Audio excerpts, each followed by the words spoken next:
હાલ કોંગ્રેસ પક્ષના ઉમેદવારો સાથે પરેશભાઈ ધાનાણી વડિયાના નગરની મુલાકાતે છે, લોકોને મળવા આવ્યા છે, સાથે સાથે બધા ઉમેદવારો પણ છે. તો સાંભળીએ પરેશભાઈનું શું કહેવું છે અને એમના કહેવાનો મતલબ જાણીએ અને લોકો સુધી પહોંચાડીએ. તો મળીએ આપણે પરેશભાઈ ધાનાણી. પરેશભાઈ નમસ્કાર, શું કહેશો? આજે વડિયાના આંગણે તમે છો. આજે ગ્રામ સ્વરાજનો જંગ અંતિમ તબક્કા તરફ આગળ વધી રહ્યો છે, ત્યારે વડિયાના પાદરમાં બંધારણના ઘડવૈયા બાબા સાહેબને બે હાથ જોડીને પ્રાર્થના કરી છે કે હે બાબા, તે ઘડેલા સંવિધાનથી 18 વર્ણની અધિકાર યાત્રા આગળ ધપીતી આજ સંવિધાનના પગથિયે સત્તામાં બેઠેલા લોકો ક્યાંક સંવિધાનને ખતમ કરવાનો પ્રયાસ કરી રહ્યા છે, ત્યારે આ દેશના જનજનના સ્વાભિમાનનું પ્રતીક એવા સંવિધાનને બચાવવા માટે બાબાના આશીર્વાદ પ્રાપ્ત થાય. વડિયાના પાદરમાં અમે સરદાર સાહેબને ચરણોમાં વંદન કરી અને પ્રાર્થના કરી છે કે હે સરદાર સાહેબ, હે ગુજરાતનું ગૌરવ, હે દેશનું સ્વાભિમાન, તે આ દેશના અસંખ્ય રજવાડાઓને લાગણીના તાતને જોડી અખંડ ભારતનું નિર્માણ કર્યું. આજ અખંડ ભારતની અંદર વર્ગ વિગ્રહનું આગ લગાવી, લોકશાહીને લજાવી અને અમદાવાદ સ્ટેડિયમમાં તારા નામ ઉપર જ અહંકારી લોકોએ ધોળે દીએ કાળો પીછડો મારી આ ગુજરાતના જનજનના સ્વાભિમાનને ઠેસ પહોંચાડી છે, ત્યારે તારા સ્વાભિમાનને ઠેસ પહોંચાડનારા જે અહંકારી શાસકો છે ને, એના અહંકારને ઓગાળવા માટે તમે શક્તિ આપજો. આજ આ તીનબત્તી ચોકમાં અમે શિવાજી મહારાજના ચરણોમાં વંદન કરીને પ્રાર્થના કરીએ છીએ કે હે શિવાજી મહારાજ, આઝાદીની લડાઈ માટે, સંસ્કૃતિ અને સ્વાભિમાનના રક્ષણ કાજે તમે પણ બલિદાન આપ્યા હતા.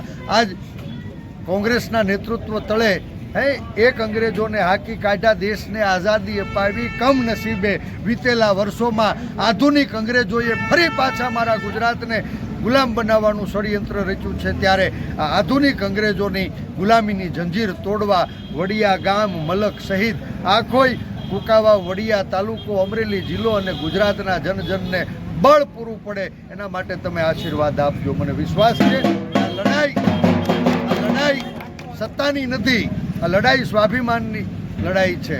આ લડાઈ કોઈ પાર્ટી વિરુદ્ધની નથી, આ લડાઈ કોઈ વ્યક્તિ વિરુદ્ધની નથી, આ લડાઈ લોકોના મતાધિકારને બચાવવા માટેની લડાઈ છે.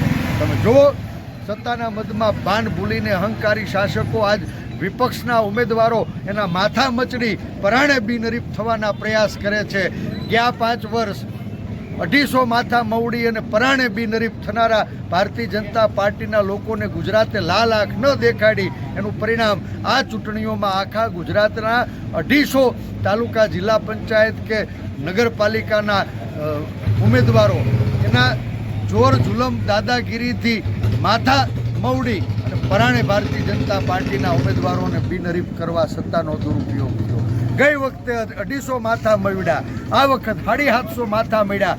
જો મારું ગુજરાત નહીં જાગે તો આવતા 5 વર્ષે ગ્રામ સ્વરાજની ચૂંટણીઓમાં મને લાગે છે કે કુલ 10,000 પૈકી 7,500 તાલુકા, જિલ્લા પંચાયત કે નગરપાલિકાના વોર્ડમાં કોઈ માણા નહીં લડી શકે.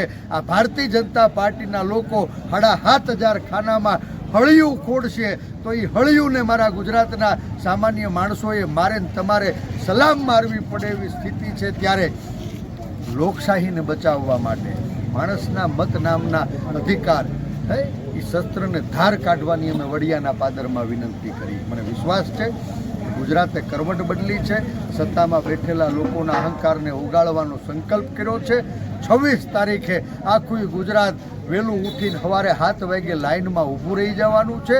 28 તારીખે પેટીયું ખુલે તો યાદ રાખજો, આખું ગુજરાત નાભીનું નિશાન આપ અને બાપ બેયને સાફ કરી અને કોંગ્રેસનો તિરંગો ગાંધીનગરમાં લહેરાવાનું છે, અમરેલીમાં લહેરાવાનું છે, કુકાવા, વડિયાની અંદર લહેરાવાનું છે.